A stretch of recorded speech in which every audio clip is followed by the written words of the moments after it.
Hey guys, it's the Way Life Therapist. Just want to make a video for you of kind of what a day in the life of a therapist in a psych hospital looks like. And as you've seen many videos before, I work on the adolescent unit, so I'll be focusing on that. It's a little bit different from the adult side. There's different just aspects to it that make it unique, which every unit in the hospital does. So I'm going to go over that today. If you have any questions, feel free to put them in the comments below. I'll answer them back, or send me a direct email or message. I'll get back to you guys. So the day starts off.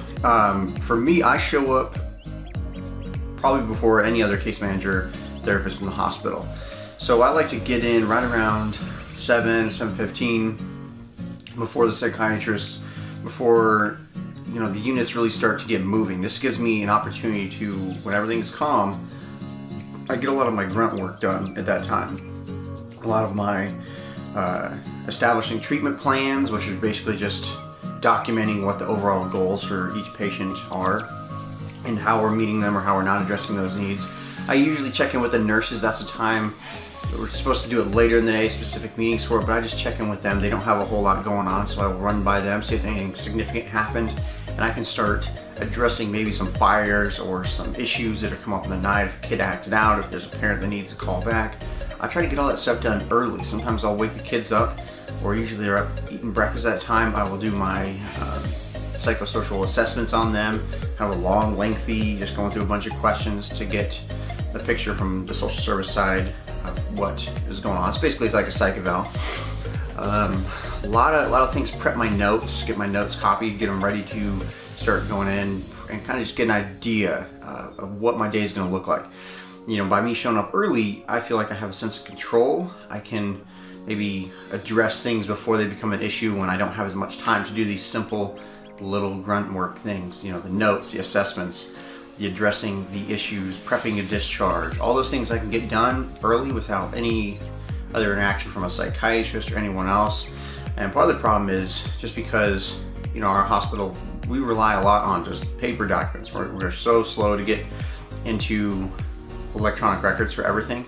So if I wait to do the stuff later, doctors, nurses, they're gonna have the chart and I have to wait around for them, and I'm just sitting there burning time. So yeah, show up around 7:15, prep everything, maybe do some one-to-ones assessments, and then at 9 o'clock we have our first group. Really, this group is just a morning orientation group. We have all the kids sit down, and they should be coming up with a goal they want to work on for the day, specific therapeutic goal, triggers for anxiety, ways to cope with depression, identifying what they can and can't control, and they write that goal down in their journals and they start working on it. We answer a lot of questions. We try to orient the program. We try to help the new kids just adjust, and sometimes that's one of the places I like to use to kind of confront and call out kids.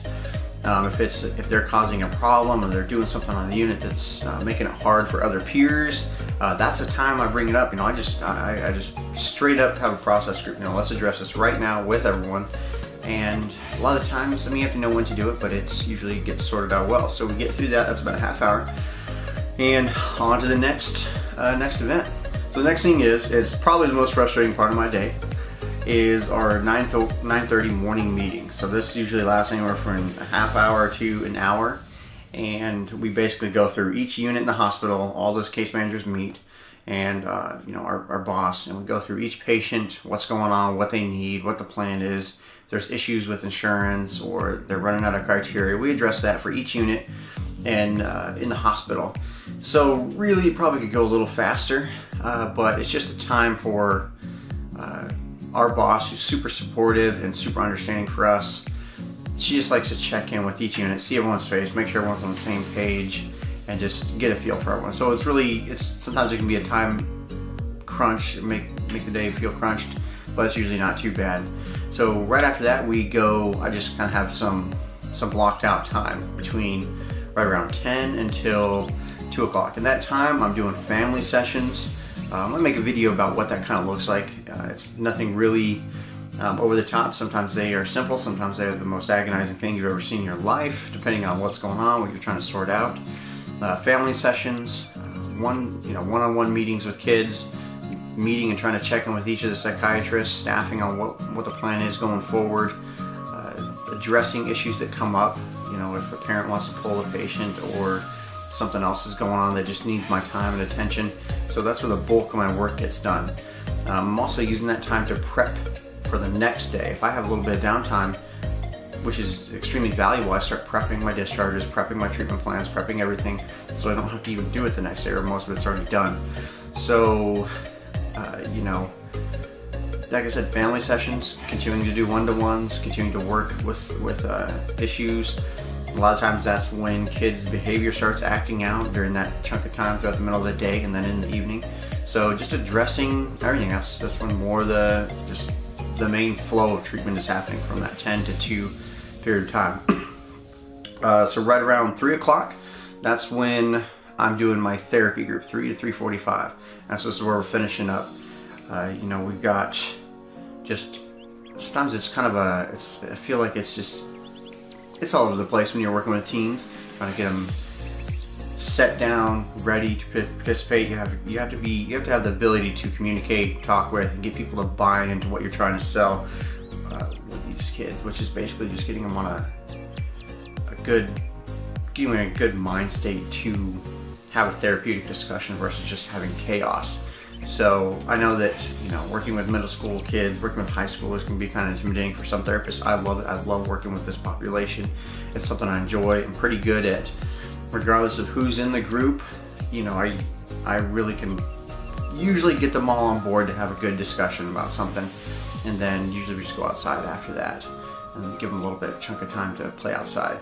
So other than that, it's pretty straightforward. A lot of my job is just doing a lot of really simple things. So, you know, the charting, writing down, documenting what's going on, documenting criteria, documenting my meetings with kids, prepping the treatment plans, and making sure everyone's signatures on the treatment plan, making sure myself, the doctor, the nurses are all on board, completing my assessments I need to complete, completing all the, you know, the paperwork I need to get done for each patient within the allotted time to do it. So there's lots of little different things, making sure the release of information is signed.